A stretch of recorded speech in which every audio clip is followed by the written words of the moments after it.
Good morning, everyone. My name is Mindy Romero, and I'm the director of the USC Center for Inclusive Democracy at the Price School of Public Policy. We are very excited to present to you today brand new research from my center that we are releasing today. But even more importantly, we have a panel following the presentation that will of leading experts in the field that will have a conversation, an in-depth conversation around the work and beyond. So the research that we're producing today, that we're releasing publicly, is called California's Formerly Incarcerated: Challenges and Opportunities in Accessing Voting Rights. We'll put that link in the chat in just a little bit. The webinar itself is a joint effort. It's sponsored, co-hosted by the California Black Power Network. I'm here today joined by my colleagues at the California Black Power Network, Kevin Cosney and Kristen Nimmers, and I know that they are both going to chat a little later when I turn it over to them. So I'm also joined, I would be remiss if I didn't call out my colleague, Barbara Chummy, who's an associate at CID and also the lead on this study and writing the report. So Barbara's with us today too, and she'll join me in the Q&A. This topic is an incredibly important one. At our center, if you're not familiar with who we are, we do research on civic engagement, voter participation, really everything that we look at, the research that we put out, the voter tools that we design. It's really all about informing efforts to increase participation, but also representation.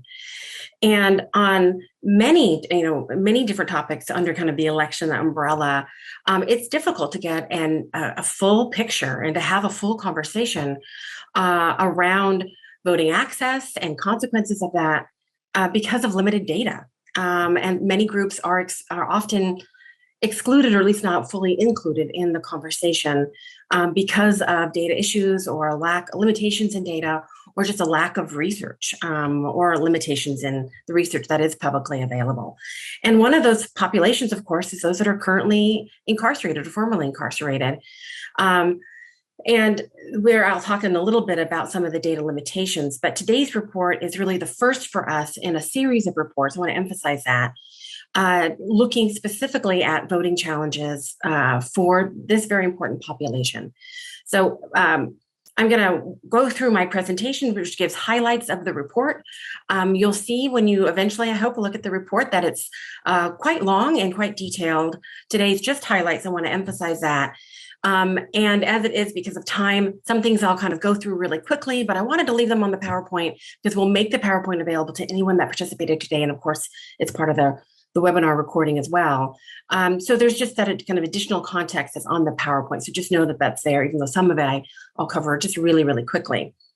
All right, so I'm going to go ahead and jump in. As I mentioned, this is our amazing lineup today to hear from Kevin and Kristen after this presentation, and of course our panelists that hopefully many of you are aware of as well, but I'll let Kevin and Kristen introduce them.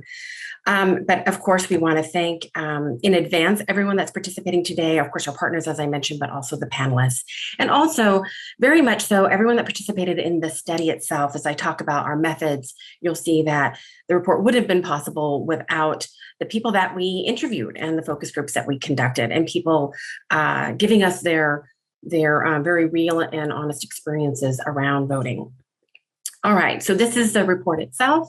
As I said, California's Formerly Incarcerated: Challenges and Opportunities in Accessing Voting Rights.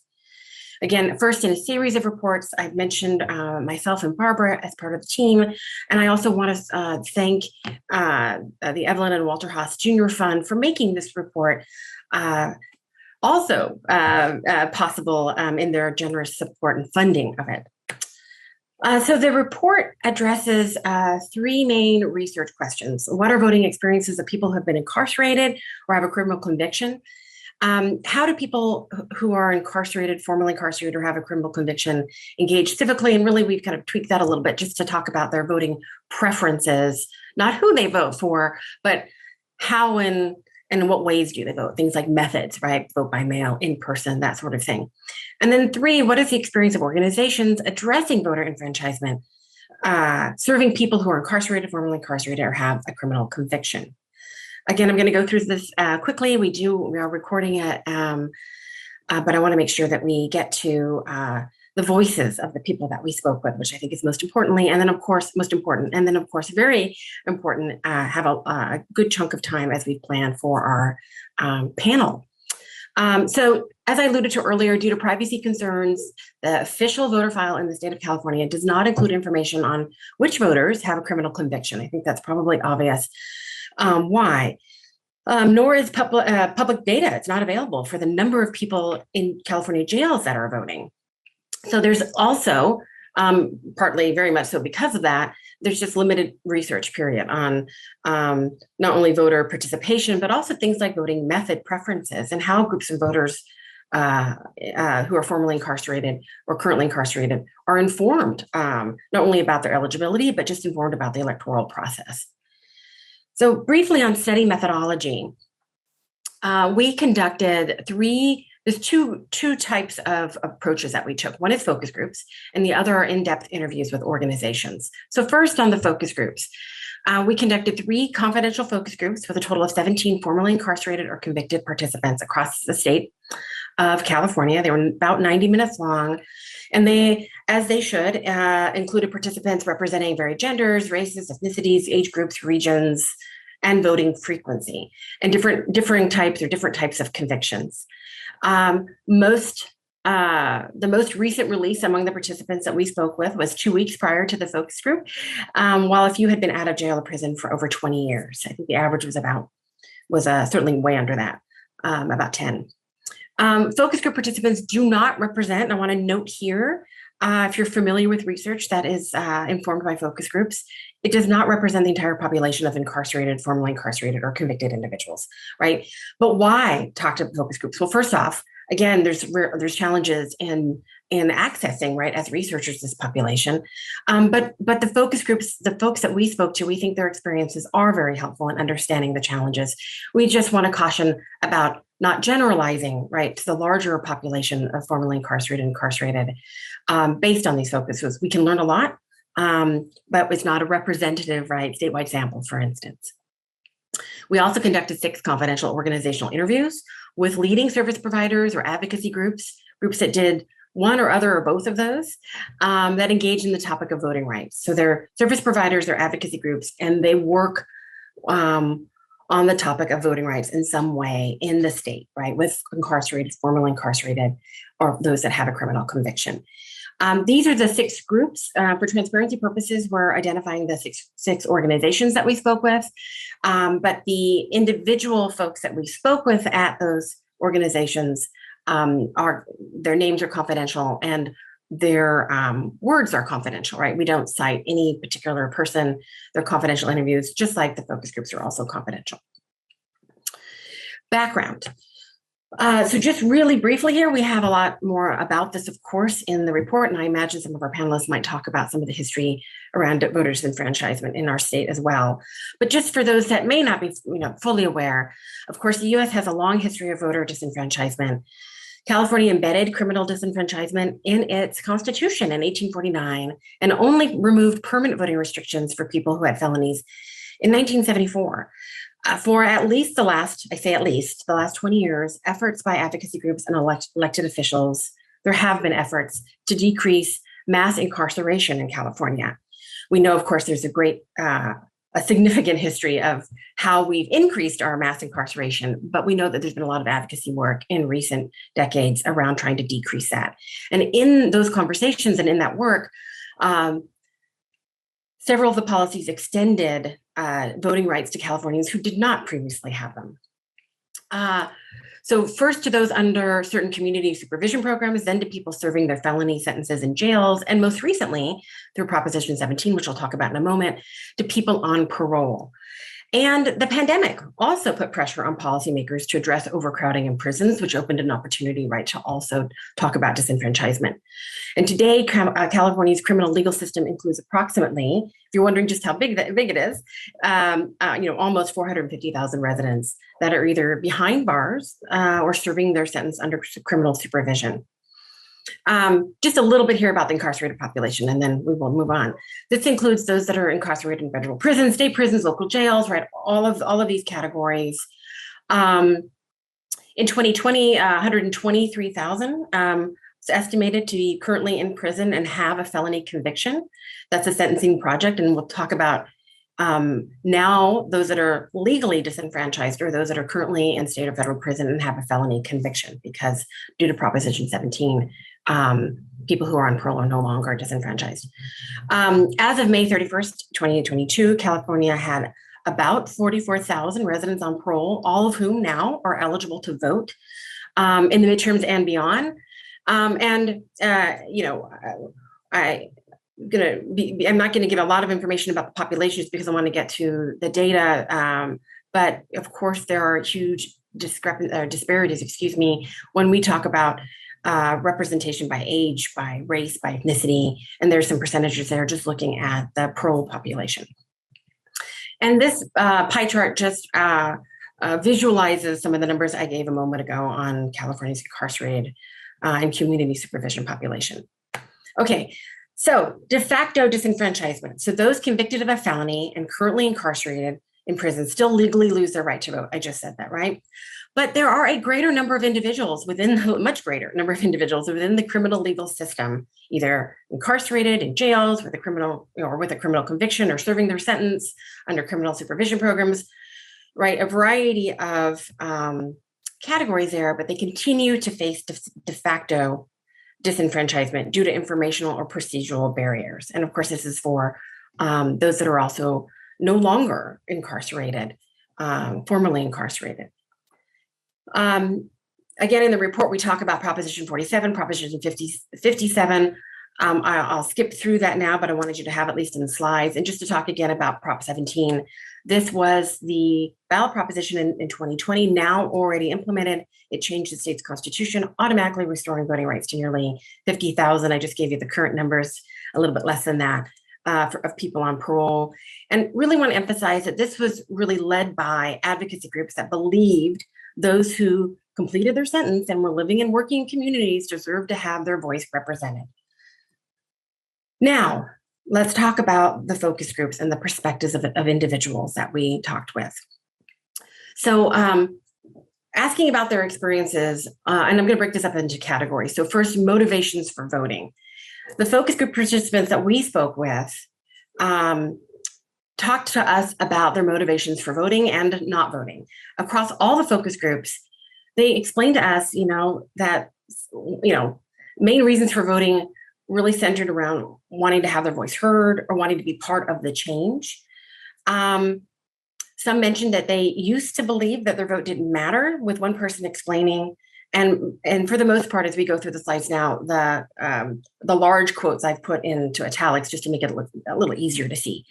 So yeah, the reason why I voted is because I just wanted to exercise that right, that I have to vote. And the first couple elections that I was eligible for, I really didn't think much of it until 2016, where I had my first vote, and I just wanted to be part of a change for our country. A few people, however, expressed that losing the right to vote made them more skeptical about voting. I wasn't allowed to vote for a little while. While I was in the slammer, but now I'm back in business again. I don't know if I want to vote. They talked to us about voting challenges, having difficulty in trying to vote while they were incarcerated. For those that were in county jail and didn't lose their right to vote, right, hopefully we've made that clear. They said that discussions of voting were strongly discouraged by their pods and among correctional officers and guards. A few participants even explained that they had never lost the right to vote, but the guards told them that they were not allowed to vote. And one person described the guards' response to questions about voting as nasty. Some group participants reported feeling as though voting for jail would just be impossible. And I want to say here, again, we are bringing the experiences right through this report of these individuals that we spoke with. We are not saying this is the case, right, for all guards in all situations, but we do think it's very important to be talking about these voters' experiences. Another person stated, I think it's important that you understand that when you're incarcerated, when you're asking the deputies questions like voting, they forget the climate. They don't want you to vote. It's not a system that's designed for you to vote. Matter of fact, I've had one deputy tell me that if I was so concerned about voting, maybe I should have kept myself outside on the street. A few participants explained that conversations around voting were also discouraged among those who were incarcerated. A little bit more here on challenges.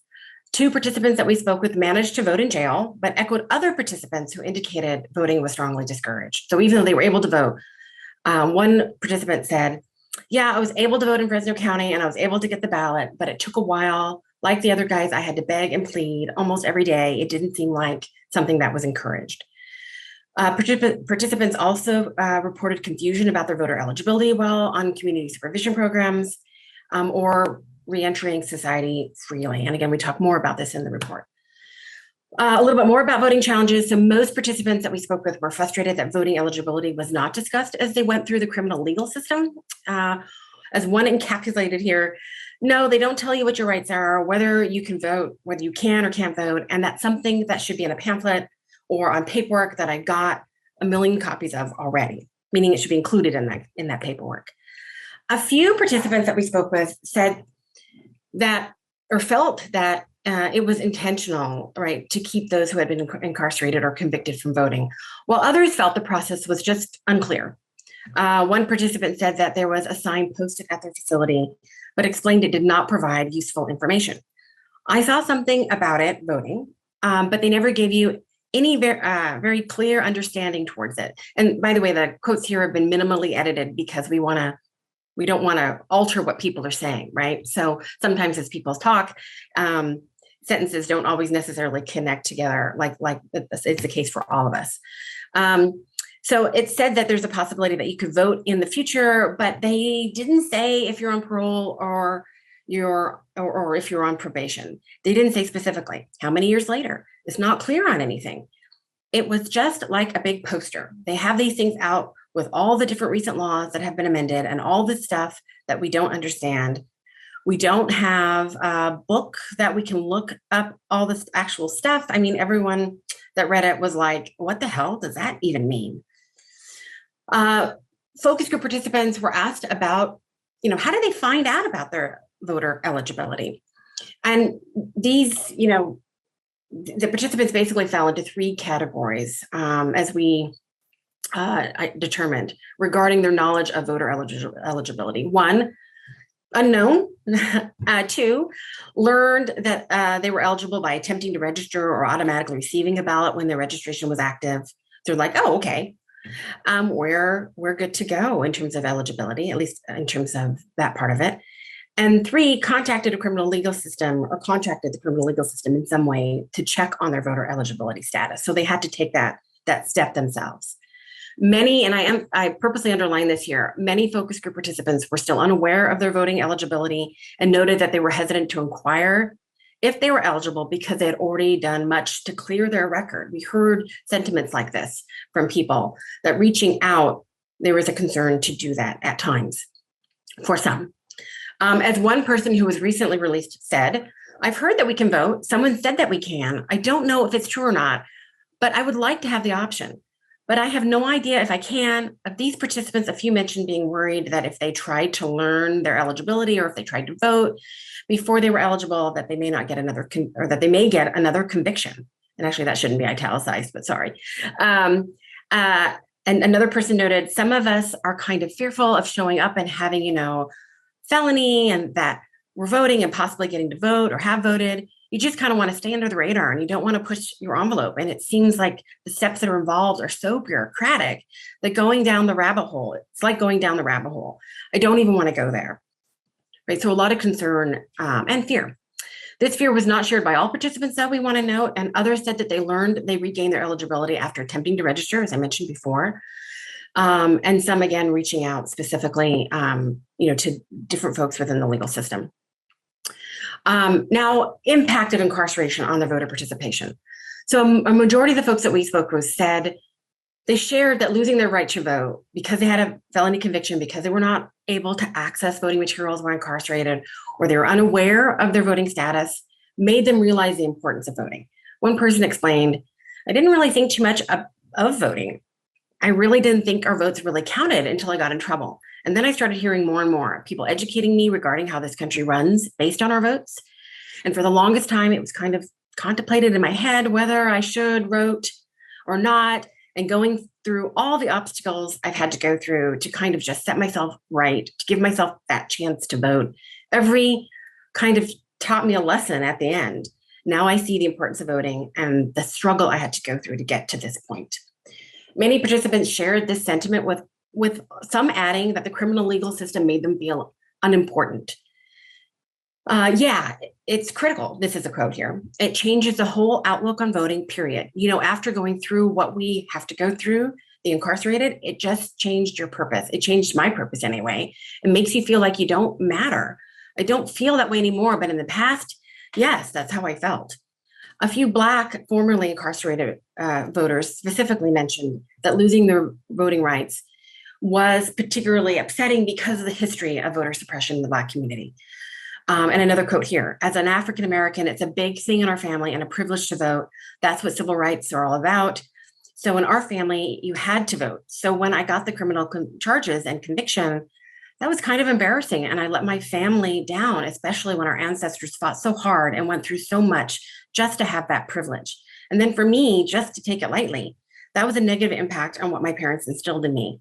And like I said, I was embarrassed. But once I got the opportunity to have my voting rights back restored, I didn't feel like such an outcast at the family functions when we were talking about the importance of voting and the sacrifices that my ancestors went through. Okay, so now we're going to talk again, going through this pretty quickly, so my apologies. We're going to talk about perspectives of organizations working on voting access. So the organizations that we talked to shared a sense of pride about the recent accomplishments made in the state of California, some of those policy changes that I talked about at the outset, while also acknowledging, though, that more work is needed. One interviewee said, how it has evolved is it went from individuals not knowing they had the right to vote, especially if they were on probation. If they were in jail, they didn't know they had the right to vote. Parolees didn't know they had the right for the most part. And so it's just an amazing time in California, just watching people go from being misinformed on the right to vote to being blocked from the right to vote to now being able to have all the information you need about your rights to vote. Specifically on Prop 17, many of the organizations that were, as I mentioned before, involved in efforts to pass Prop 17, but many of the organizations that we spoke with specifically were involved. And of course, with its implementation in 2021, the groups are now focused on combating outdated information on government websites and educating voters, basically making sure that it's implemented fully and people are understanding about this change.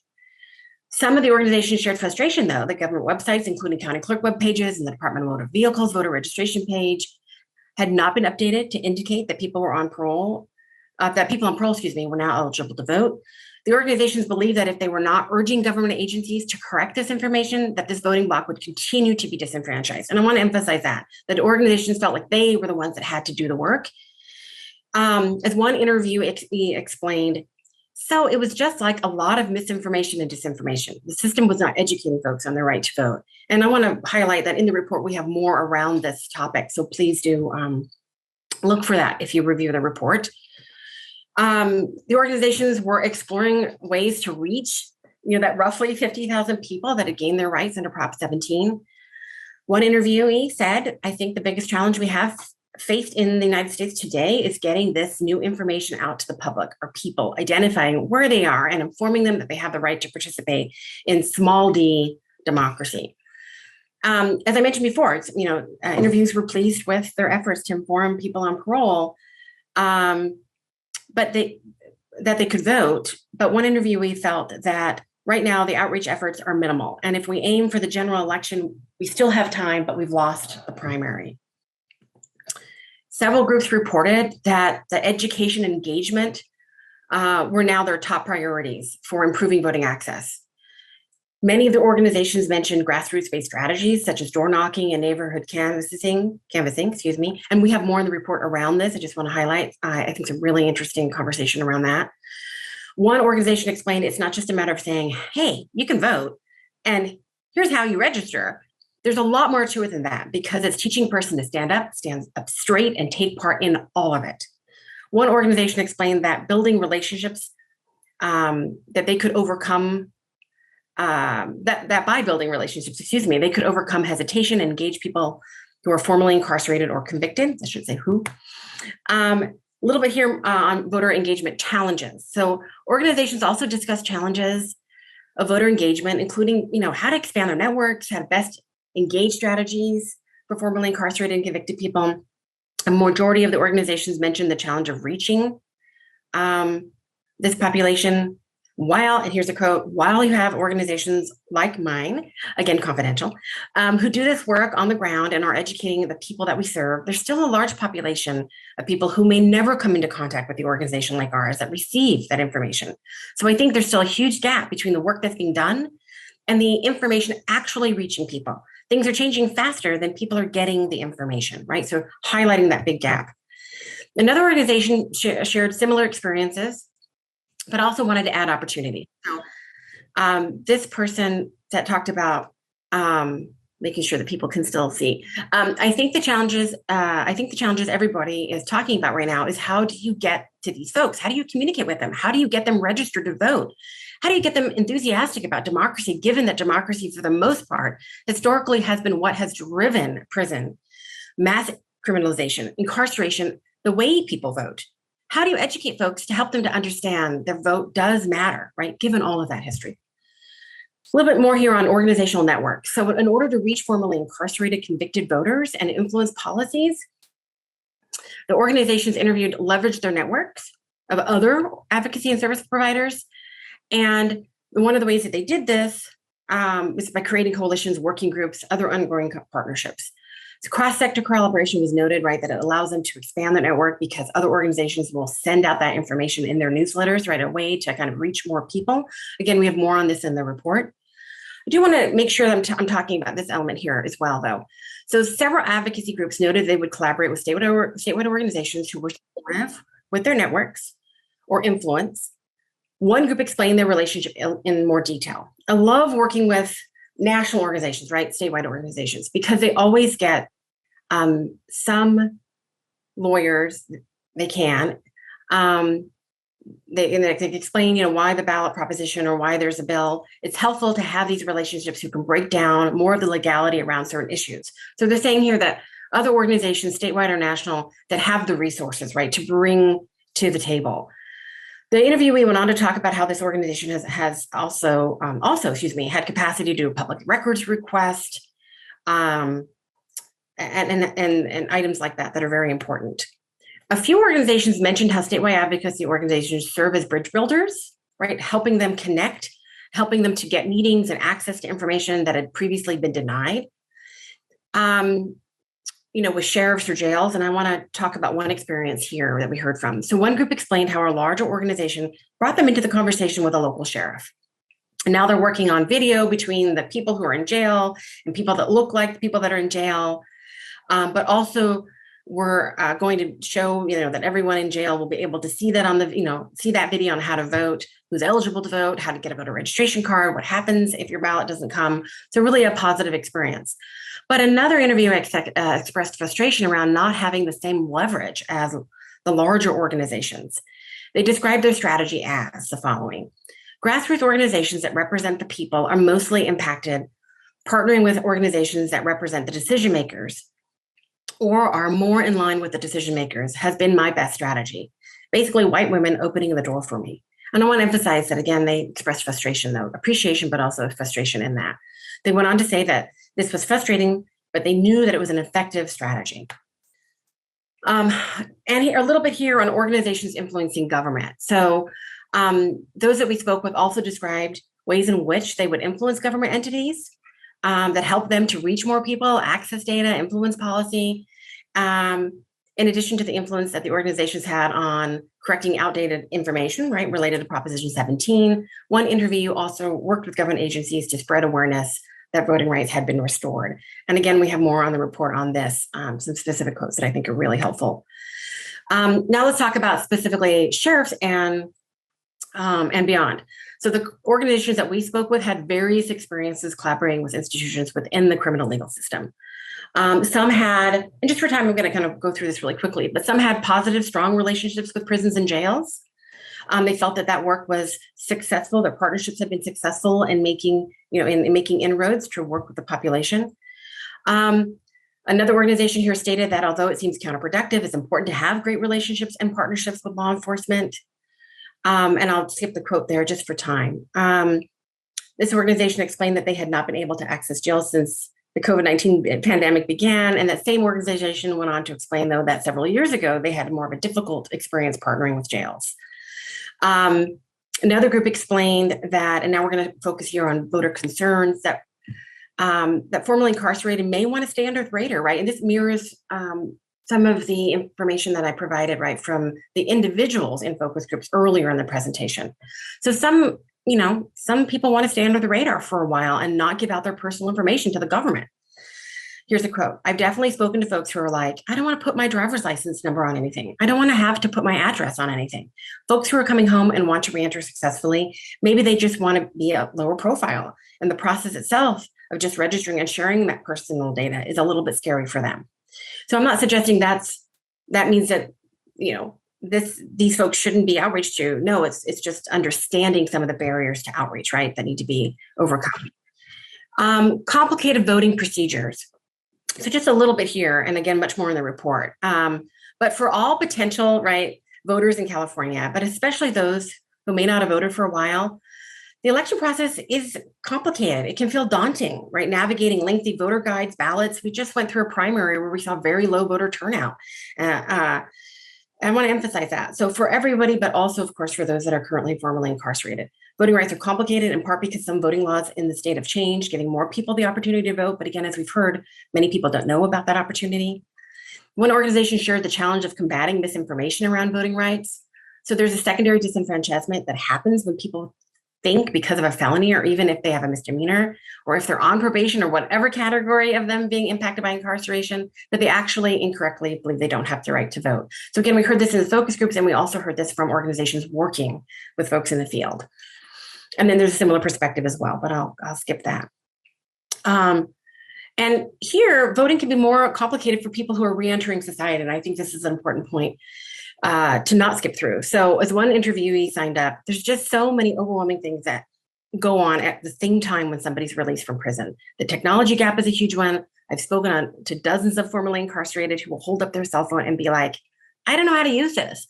I don't know how to even open up my browser so that I could register to vote.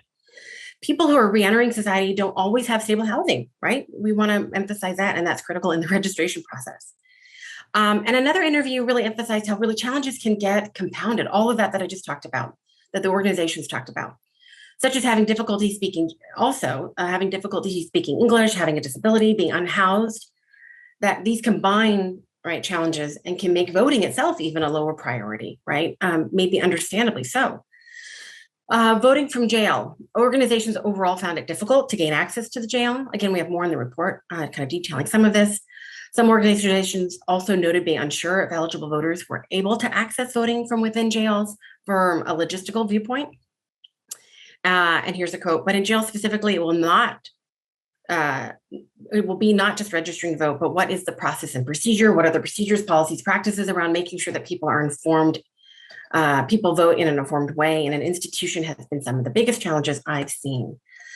So I'm just going to now close out with some policy recommendations from both the focus groups and also the organizations, and we have it separated for both. I'm going to go through them really quickly because I assume that, in our conversation, we're going to hear from, again, these amazing organizations today in the panel, and really want to lift up and hear what they have to say. And so I'm just going to kind of breeze through and know that these, again, policy recommendations are detailed in the report itself. So these are the policy recommendations from the focus group participants. Inform the public about voting rights. Inform people going through the criminal legal system about their voting rights. And again, we have details here. Train government personnel on voting rights. And some, yes, said end felony disenfranchisement altogether. Policy recommendations from organizations themselves. Improve voting access for people who are incarcerated. And policies, right, a big part of that. Inform people on parole about their voting rights, right? Specifically here, designating the California Department of Corrections and Rehabilitation and the Division of Parole as NVR agencies under the National Voting Rights Act. Inform government personnel. mandate outreach and education efforts, right, by government entities.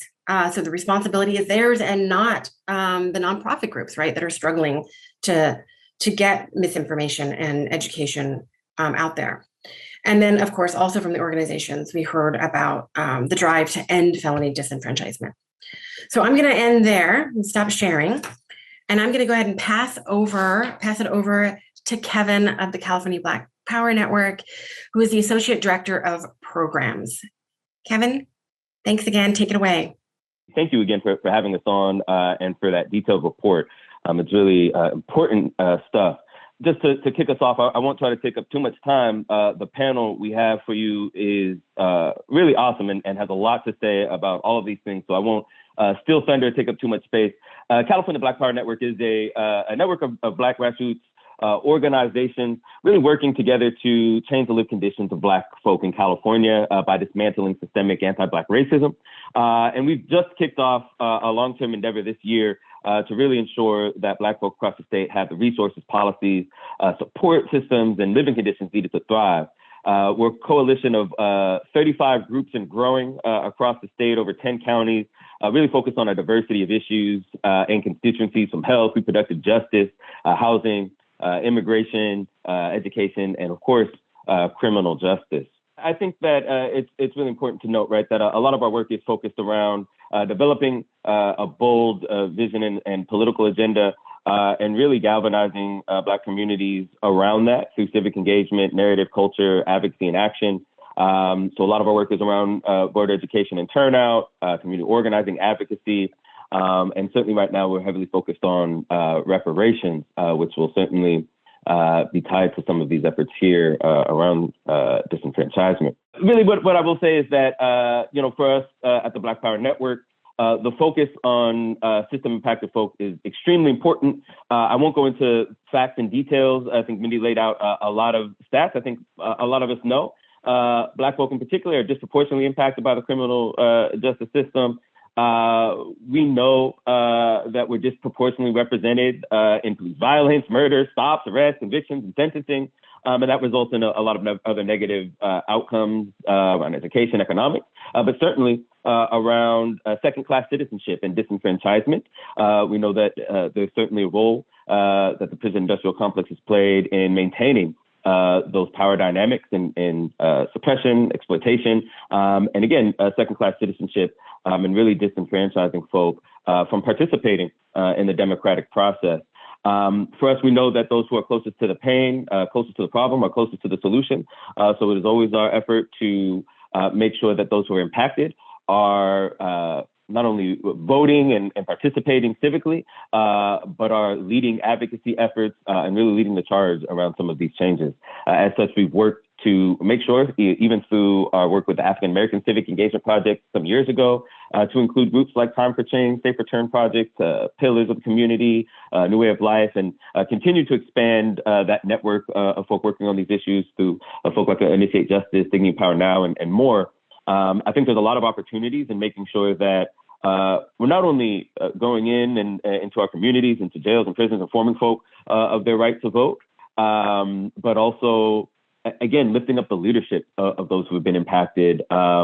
Again, I think all of those things we've seen impacts in recidivism, as well as just increased civic participation and excitement and energy, as we've, again, ensured that folk who've been system impacted are able to lead in our civic engagement outreach, as well as being able to go into the jails themselves or work with inside organizers to help organize folk within their pods.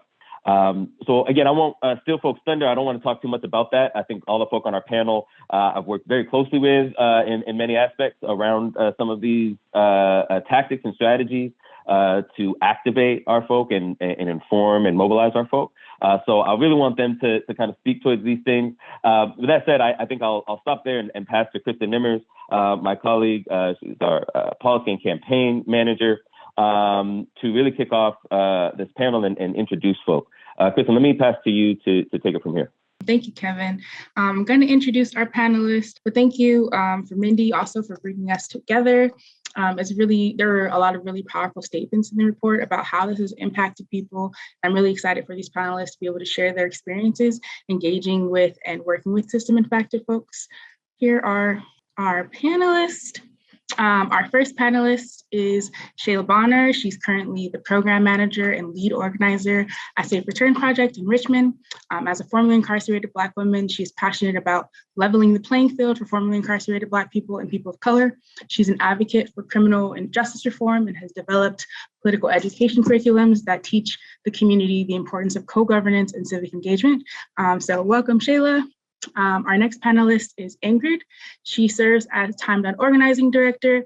Having been impacted by violence and incarceration her whole life, she became a community organizer and civic engagement specialist 6 years ago.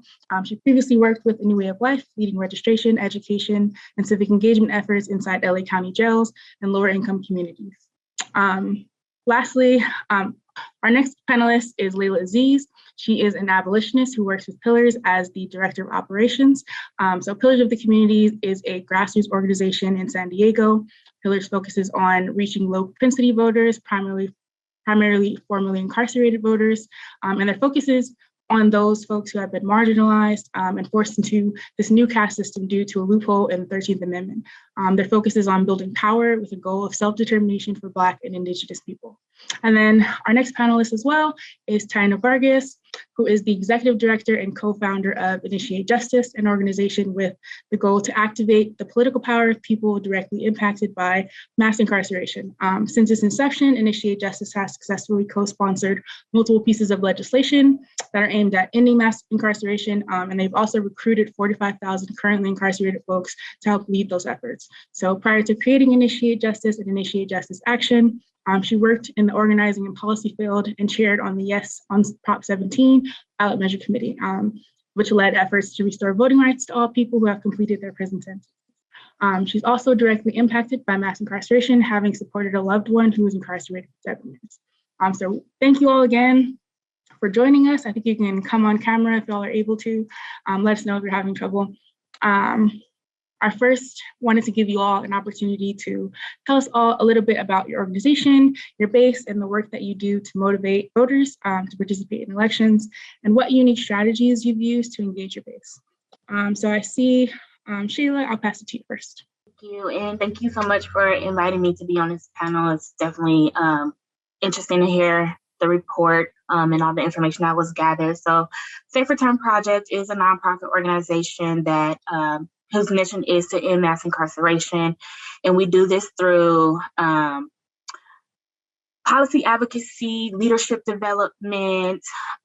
We also do this through participatory research. So similar to what Mindy is reporting, we do the same thing, gather stories and data as well. We're invested in building power of base, a base of power, both political, social, economic levels of formerly incarcerated people.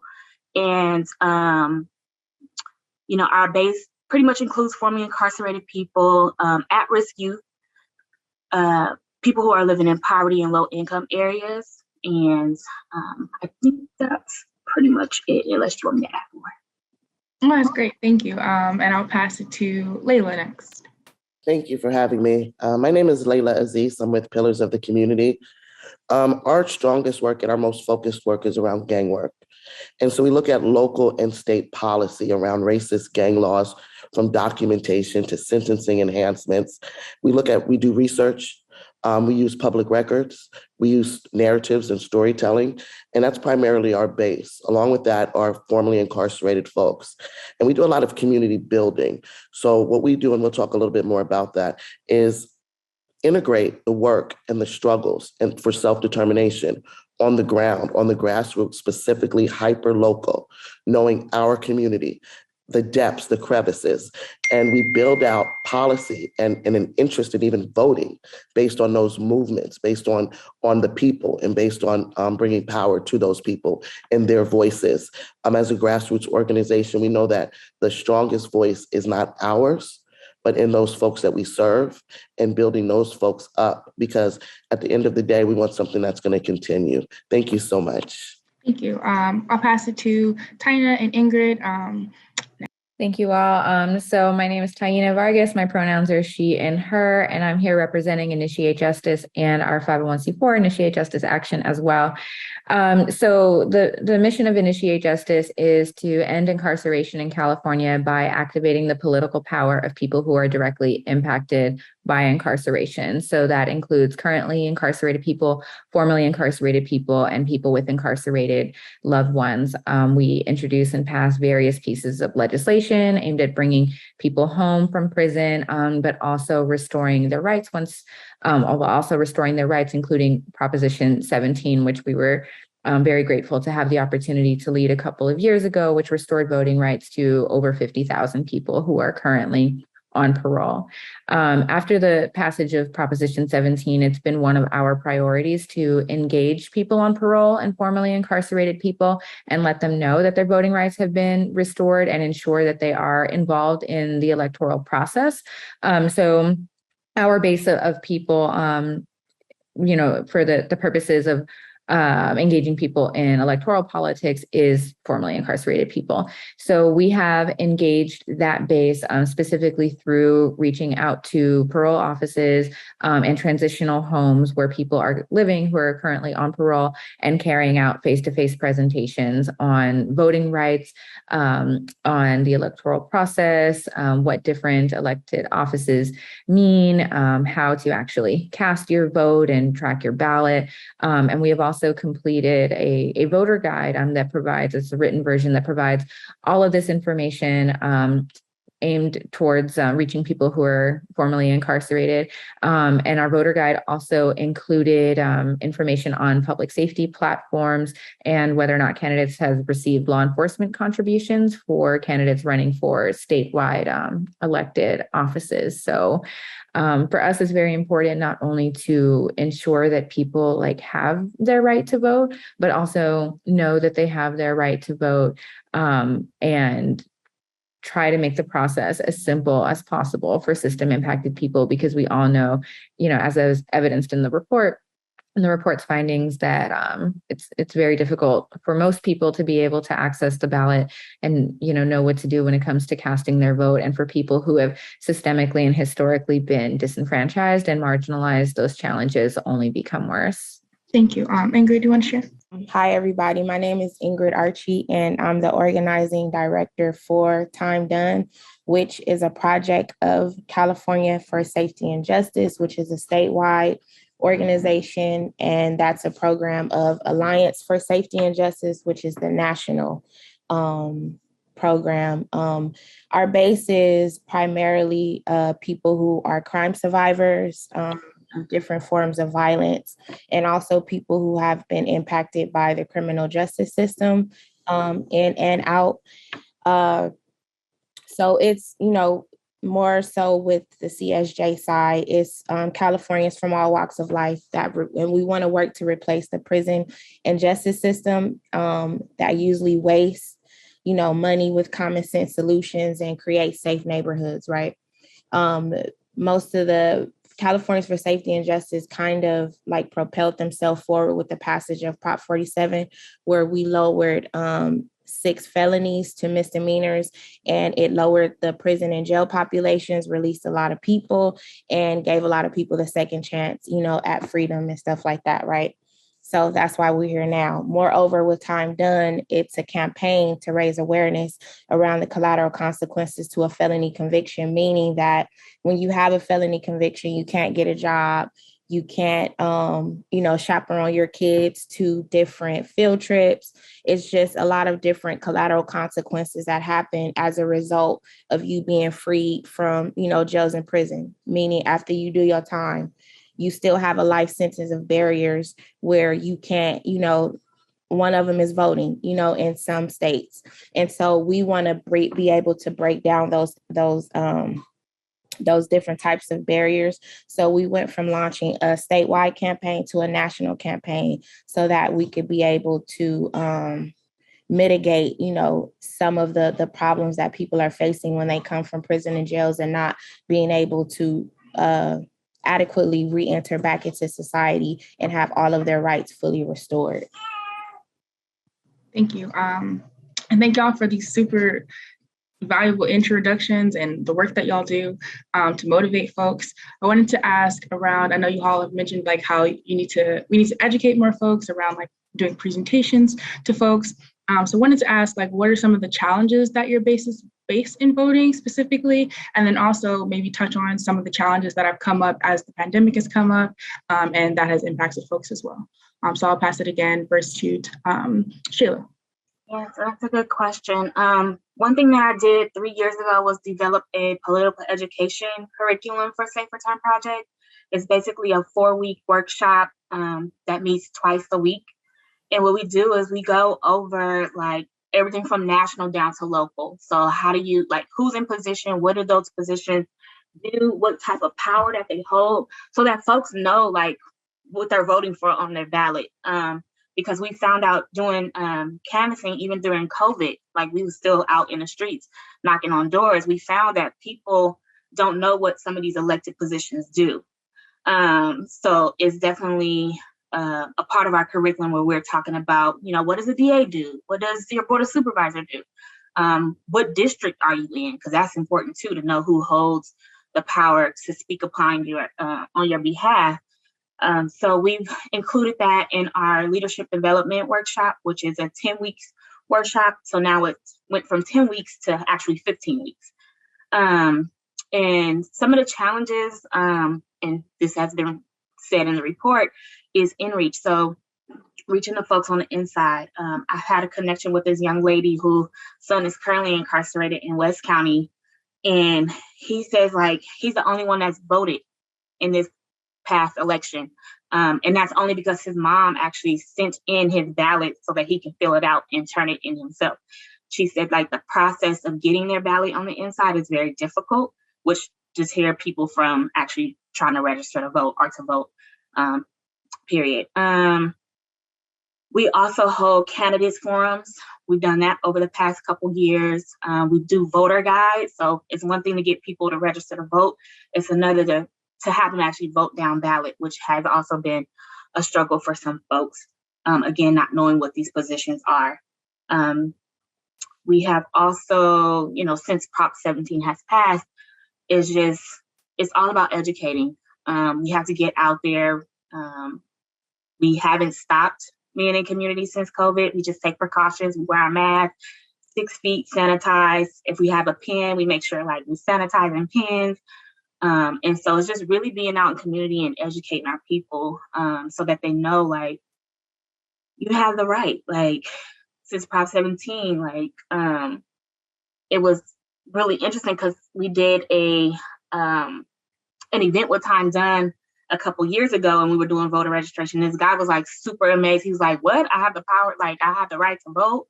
Let's get you registered. And he was so excited because he had looked like this was his first time voting. So to give people that power back and for them to like have their voice is just an amazing experience. And so that's some of the work that we've been doing and some of the challenges that we've had. Our biggest challenge right now is the sheriff. We're not his, like we're not a fan. Like he's not a fan of us and we're not a fan of his. So just getting access to the folks on the inside has been a challenge, but we are thinking about innovative ways on how to do it because we also have our Richard Boyd Fellowship in which folks who are recently released are in this fellowship. And so they have those connections. So we're trying to use them to see how do we connect with folks on the inside. And I'll stop right there. Thank you. I think that definitely will continue to hear how important it is to like have this education for folks and like the information sharing that we really need to do for formerly incarcerated folks and just system impacted folks generally. And I want to pass it maybe to Ingrid because I know that you've done InReach similarly as well, and maybe you have some ideas around those challenges as well. So I used to work for a New Way of Life reentry project, as you all know, where I led a lot of efforts in regards to training teams of people to go inside of the jails, to get clearance, to go inside of the jails, to register people to vote. The biggest barrier that we faced was the sheriff's department. What we had to do, because a New Way of Life also has a litigation team, is we sued the sheriffs because people in jail have the right to vote. And we sued them basically saying that they were restricting people basically creating a barrier to people being able to vote, and they had the right to vote, and that it was unlawful for them to do that. And luckily we won, and we were able to get people cleared, and get them to come out and clear people and do a lot of the training so that we could send teams to go register people to vote. This got the attention of just a lot of different organizations, and also where they send their votes to. I can't think right now because I can't remember where the votes go.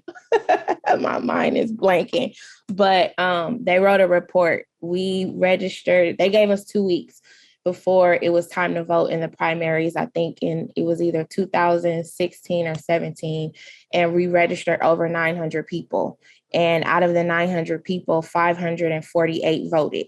And so this was a really big turnout, and this was done by formerly incarcerated people. So this woke up the county register recorder's office, and they decided to go down to the board of supervisors and create a whole program where they could go in and register people to vote based off what we did, right? So, I mean, apparently, they tried to steal our swag, but it was good though, because they were, allowing people to go in to vote. And if we hadn't sued the sheriff and won and registered all those people, then it wouldn't be a program right now that exists inside of the county jail where people are voting. So it is what it is. We still face barriers to getting people inside the jails because people see this work, lucrative. They see money a lot of times when it's attached to people who are formerly incarcerated and being able to provide work. And so they would rather, do the work and kind of knock out people who are impacted, which is, community-based organizations, to be able to go in and do the work and talk to people and really provide the proper education, because a lot of times the officers inside the jail are not properly educated on voter processes or who can and can't vote. We had to go into each pod in the jails on each floor and tell people who could vote and who could not vote. And the turnout was amazing, because even the officers inside, they didn't know. And they was like, why are you guys doing this? And we was like, why wouldn't we do this? If people have the right to vote, why wouldn't we educate them? And why would you not want to educate them? And so, of course, we weren't very liked, but we still got the job done. I think another thing that we would do is go in front of the jails, and people who were being recently released, we would register them to vote. And then we created a database to where we would keep up with people. If they got out, we would make sure we talked to them, or we would even go so far as to offer them a temporary job doing civic engagement work, so that we could show them, like, we don't just want you to do something. We're here to extend opportunities as well. We are a part of your community. We're not just, asking for handouts and stuff like that. We actually want to help, because I think the biggest thing that organizations do, or people who work within civics, they think that, it's only my job to go and tell people to vote. No, and that's the biggest thing that people don't think about, is you have to understand that sometimes you have to be creative, when it comes to the civics, and understanding that in order to keep people involved, we have to be able to provide resources so that people can want to vote. Because again, especially living in the times pre and post COVID, like, people are drowning. And so talking about legislation, talking about the board of supervisors, talking about things that are on a ballot is not a language that is that people want to hear right now. People want to hear, like, I need help. So if you want me to vote, then how can you help me? And what am I voting for when it's not going to impact me? So it's just really being creative and making sure that we're not using people because we want to move legislation along, because we can't legislate poverty away. Especially when you in a community, if you in a community, you got to understand the people that you are serving, and stop knocking on people's doors and asking them for a vote when they can't pay their light bill. Come to their door with a resource that say, here's this that's going on in your community if you need it, or, if you having troubles. And by the way, we have this going on, this, that, and the third. Come with something before, and not just think that, people owe you the right to try to sign a ballot when, people hungry. Absolutely. Thank you for that. I think that really touches on its importance of thinking of voters not only as voters, but as human people who have these needs, who are entrenched in trying to survive more than they're concerned about these other things. And it's you have to show them the importance of that and connect it to the things that they need. You need your light bill paid, and this is that resource, and this is how we continue to have that resource in this community. And so Tana, Hayina, Layla, wanted to see if you all had additions as well. Yeah, absolutely. I mean, Ingrid and Shayla laid out so much, so I won't repeat some of the really important points that they already raised. But I will share that, Initiate Justice has also faced some of those challenges in talking to folks, specifically when we talk to folks who are just coming home from prison, sometimes, only a couple of days or a couple of weeks home after serving years or even decades inside. So a question is, why is voting something that I should be prioritizing right now in my transition process? And a way that we have addressed that is we open up all of our trainings with a question or a couple of questions. And the first question that we ask is, who can think of a policy that has had a negative impact on your life? And people will usually list things like the 3 strikes law, like gun enhancements or gang enhancements. We open up that question to say, how as candidates impacted that, and people can say, the district attorney's office, had this impact on my case, or judges had an impact on my case. And then we'll follow up with the question, who can think of a policy that's had a positive impact on your life? And people will say SB 260, I was able to come home under youth offender parole, or Prop 47 or Prop 57. So to kind of create that framework and let people know, even though it might feel that policy and these candidates are, these esoteric concepts that we don't really understand, but to help folks understand that who we have in these seats actually does have a material impact on your life.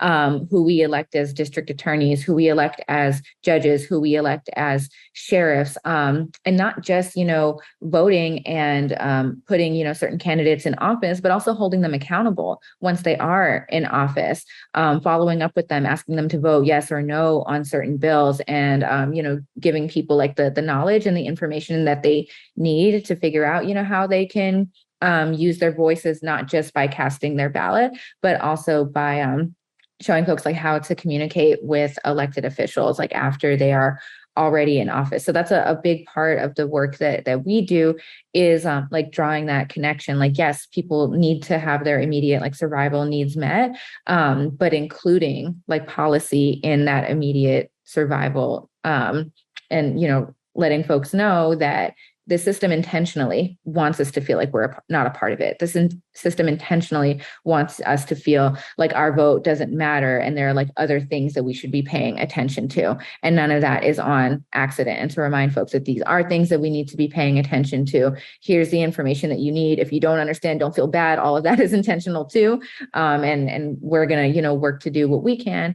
But the part that I'll close with is it's not right. The brunt of the responsibility is put on grassroots organizations to do this work. We don't have the resources that we need that that the government does. Really, the government and these bureaucracies should be taking the lead on giving people the correct information. And we can be here to fill in the gaps, or to be a trusted messenger, because a lot of folks don't trust things that they hear coming from the top down. But we shouldn't have to actively be fighting against the sheriff's department, or fighting against a parole department, or fighting against CDCR to get accurate information. That accurate information should be true throughout, and organizations should be here to, help make these connections for our folks. But we definitely need a lot more support, or at least not to be in active opposition from the agencies that should be tasked with providing people accurate information.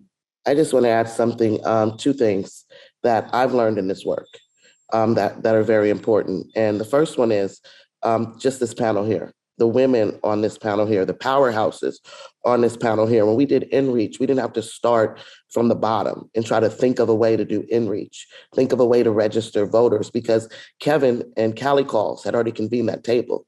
And we had met Ingrid, who had already done it. So Ingrid, when we first went in, they helped us draft a letter from their attorney, no cost to us.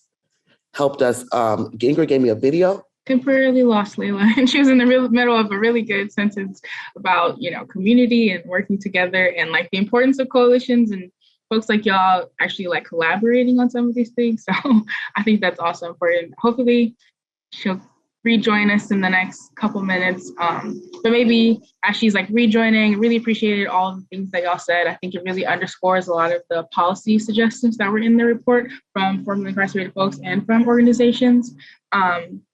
Wanted to see what advice or how have you all mitigated and navigated some of these challenges? Like I know Ingrid mentioned lawsuits against the Sheriff's Department and how that helped folks to get in. Also wondering, and then I know other folks mentioned like connecting it to the current issues that folks that are going on in folks' lives, as far as like what policies have positively or negatively impacted you. So wondering what other strategies folks might want to lift as far as like navigating or mitigating those challenges. And I'll pass to Layla first because I know we just lost you in the middle of a good word.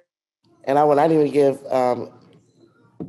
Tiana, I always say your name wrong, Taina. At first I got it right and I started calling everybody your name because it just messed with my paradigm. Say it for me, sis. You had it right the second time, Taina. Taina. The work done there with the voting and it started with Initiate Justice trying to put ballot booths in prisons. And we use that opportunity to, on a volunteer level, to first connect with them on a state level, but on the ground to educate folks on disenfranchisement, which set it up for Prop 17 across the state to be able to pass because that education was there and the voting was there. Now, Kristen, ask me your question again because I came in at the very end. I was just talking to you guys and I had no idea. Yeah, no worries. We're actually going to do Q&A as well. So I'll actually ask my last question and then pass to all of you. So I want to say, what advice would you give to people looking to make voting access easier for the Black voters you serve, and particularly for Black system impacted voters you serve, and like how are they maybe unique from other folks? Pay us reparations. I agree. Why do we have to still go through all this? It's purposeful. Our vote does matter. It is a part of what we do. It's not everything. Community building, community development, poverty, those are the most important things, but voting is a tool. And the fact that so many people are out here struggling and this country can't face its racism, from its voter disenfranchisement to slavery. Still, I just heard they couldn't even pass making slavery illegal in our legislature in California. We have a problem with that still to this day. It just failed, I think, yesterday. So that's all I'm just saying. Black folks are not coming to save us. We have to save ourselves. And we have to do that through unity, through building, through accountability and trust, and most of all, love. Kristen, what's the question again? Advice you give for making voting access easier for Black voters as well as Black system impacted voters. So before I went on pregnancy leave a few months ago, we launched at Time Done an economic empowerment platform where we are providing workshops on building your credit, workshops on finding employment in your states, workshops just on financial literacy, and also providing those resources so that people could take advantage of having the opportunity to gain upward mobility, in regards to just changing like where they are as far as their finances and being able to take care of their families. And then from there, once we help people first, and then the people that we are helping, we activate them by, asking them second, have you registered to vote? Do you know where your districts are? Do you know who's in your district? What are the things that are plaguing your community that you want to change? And then training them second on how to make those changes, the process of a bill, again, where district's offices are, who plays a part, who does what, who they can call, who they can talk to, storytelling training, so that when they want to go talk to their legislators, that they know how to do it in a way that can promote change and policy changes for their community, right? So first, the approach is to help. The second approach is to educate. And the third approach is to activate, because we just don't want to stay in that realm of thinking that, again, we are going to legislate poverty away, because it's not going to happen. We can make a million policy changes, but if I'm still living in a tent, it don't mean shit. I'm sorry for cussing. And that's just straight up. So, we just changed our approach, and it's been helpful and it's been working, and we're taking this approach nationally. So, this is our time, to really go and save our people, and not just save our people, but create long lasting change that our kids are going to see. We want our people to be stable economically, and then we could talk about, all that stuff that keep things in place. But if people are not stable, we can't keep no law in place. And I can respond to the question next. Just a couple of quick ideas, because again, Ingrid and Layla already laid out so many really important points. But one, I would say invest in credible messengers. So what that means is invest in Black leadership, invest in leadership of folks who are system impacted. Something that I say all the time is that we are the experts of our own experiences. We don't need somebody to come and tell us what our experience is. We already know.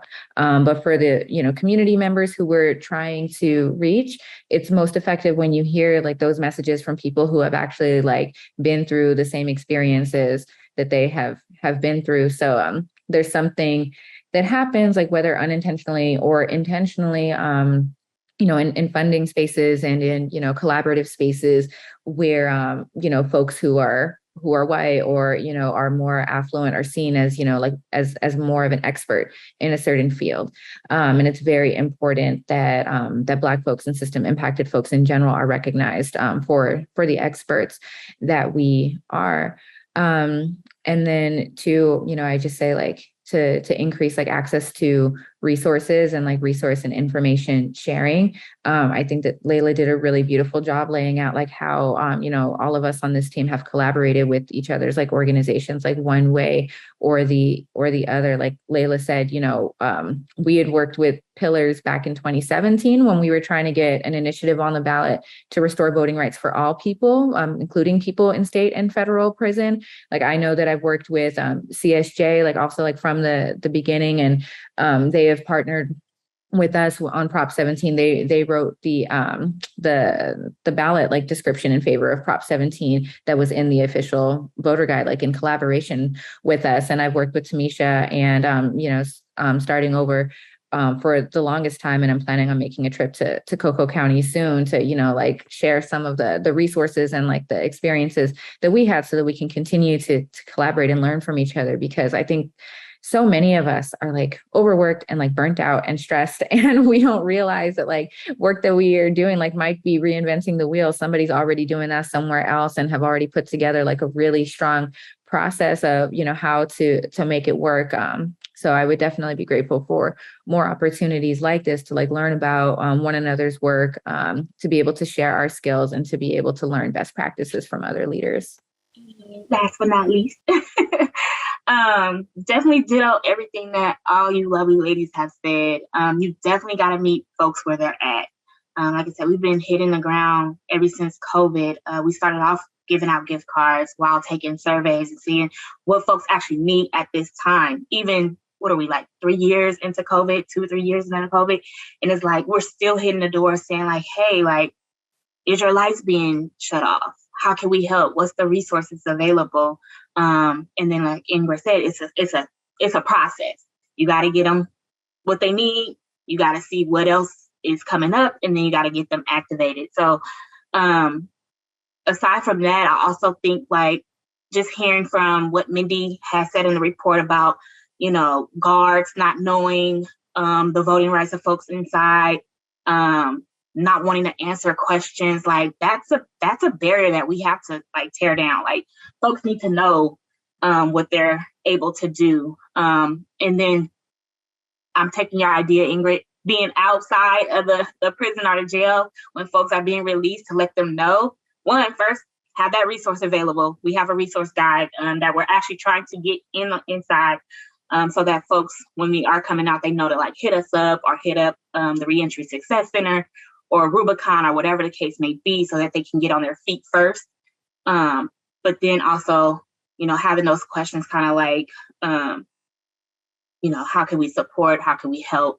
And then go into like, okay, if this impacts you, here are some things that may be coming up on the ballot or maybe coming up at the Board of Supervisors that you may want to weigh in on, given your life experience. Tell your story, do your public comment or whatever the case may be. So those are some ideas that we've been kind of playing around with. Thank y'all. This is such a valuable insight that we're sharing with folks. We have a couple of questions in the chat. I meant to remind folks that we have a Q&A, so feel free to drop some questions in the chat. We've got about like 6 more minutes for questions. So the first question that Raul asks is, what is the Secretary of State's office currently doing to reach system impacted voters, and what more can they do? I can start to weigh in on that one. I'm sure folks have other insights as well. So we've been working closely with the Secretary of State's office for the last several years. Up until recently, they had a person on their staff who was like very committed to making sure that system impacted people like know what their voting rights are. And we worked in collaboration with them, and they updated their website to like simplify it. So it's actually like less things that you need to click to find, what your voting rights are. They now specifically have a page, I think it's like SOS/ like restore your vote, where it's like a quiz, and it asks questions in terms of like what your contact with the system has been. And depending on how you answer the questions, it'll let you know if you can vote or not. And I also know that they have been collaborating with organizations such as Initiate Justice around reaching system impacted folks. So we do have an ongoing relationship with them. They were also the ones who contacted CDCR shortly after Proposition 17 passed and asked for the list of all of the people who are on parole so that they could send letters to folks on parole and let them know like, hey, your right to vote has officially been restored. Unfortunately, they only reached about half of folks because CDCR gave them incorrect information. So no surprise there. So I know that they are making efforts, but I think like, general feedback that I've heard is that it would really be impactful for them to have like a specific person on staff or even like a specific department within the Secretary of State's office that focuses specifically on ensuring that disenfranchised folks know about their right to vote and get more involved. Any other folks want to jump in? I know I saw questions. They want your voter guide, sis. Yes, there are a lot of questions regarding like materials that you all mentioned and sharing that. So maybe we can kind of follow up with that when we follow up with slides. One quick thing, if you want. I think it's very important. We couldn't get into the jails. I went in there with 2 Black women, a woman with a hijab, a Vietnamese man, and the sheriff told us, no way in hell is this happening. I met with the League of Women Voters. Someone said, go to the League. Go to the League. Actually, what they said, let's have an honest conversation. Those white women will get in. I went to the League and I met with a person who I now consider a dear friend. And we didn't know each other from Adam. She said, what do you want, Layla? I said, I need you to get me into jail. So we done wrote letters. We done cease and desist. They do not care. They don't care about suing, nothing. She made a call. We were in within 2 days. League always turns over their president. So the new one came, Kim Cox. And she opened it up where we have a meeting at 1:00 today with all the parole offices. And I saw there's a member of the League on here that Kim went and she somehow got it where they're going to use our flyer. We were able to make the flyer pillars, but we couldn't get the access. So, and that's the honest conversation that we have to have as a Black woman. They wouldn't let me in. And the League, and we have very honest discussions. They were like, let's go. And we were able to do that. And I'm still a radical though, I get it. But on the other hand, we hired people in jail, paid them $17, $18 an hour with the support of Callie Calls, with the support of Kevin. And we were able to do what we like to do because it's hard pill to swallow to know you don't have access because of different reasons. And I'm okay with that. But on the other hand, I'm still going to go this way too. We're going to still wade in the water. Okay. We're going to still, because that's our freedom. And so we have to have that self-determination. And I just want to thank the League though, because they stepped up as allies and understood the truth and the harm that was being created on not letting our people have access to voting. And so I just wanted to make sure that I touched on that question. Thank you. Yes, thank you. I think we have maybe 1 more minute if one more folks want to give something, but definitely think that touches on the importance of allyship and just like coalitions working together, like you mentioned earlier, like all the folks on this call have worked together. But we might be running low on time, so I think I might just pass back to Mindy to close this out. Thank you. And actually, we're running pretty good on time. Great panel. And Kristen, thanks so much for moderating. So I just want to, again, most importantly, express my appreciation for the conversation today. We're researchers. We want to get our research out there and people to see it. But really, what is even more important, the reason why you do the research is you want people to talk about the work, talk about the topic, right? And it eventually, hopefully, lead to more good work being done and affecting change in some way. And I think this conversation here is hopefully part of all of the good work that all of you are doing, but part of a greater effort just to continue to see change being made. So thank you, everyone. I want to thank also, again, the California Black Power Network itself and James Woodson, its executive director, for partnering with us on this event, also the one we had in February on our Black Voter Experience report. It's been a wonderful collaboration, and we greatly value it. And we are honored to be able to connect with everybody at the organization. I think that's all that I have. So just letting everyone know that has tuned in that if you're on our listserv or you've signed up for the Eventbrite, even if you're not on our listserv, we will be sending out the report like we always do. So you'll get that in your inboxes. If you don't, feel free to connect us. Maybe you went into spam or something like that. It's available on our website at cid.usc.edu. And we will actually end a webinar 4 minutes early. But last but not least, I want to also, again, just thank my colleague, Barbara Chame, who's on the webinar with us. We were both waiting to see if we got any questions around the research, and we didn't. You guys got all the questions, our panelists, which is just fantastic.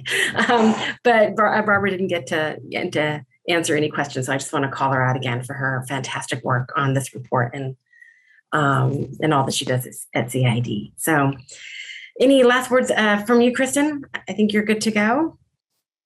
Yep, good to go. Okay. Thank you, everyone. And thanks to panelists again, and have a great rest of the day.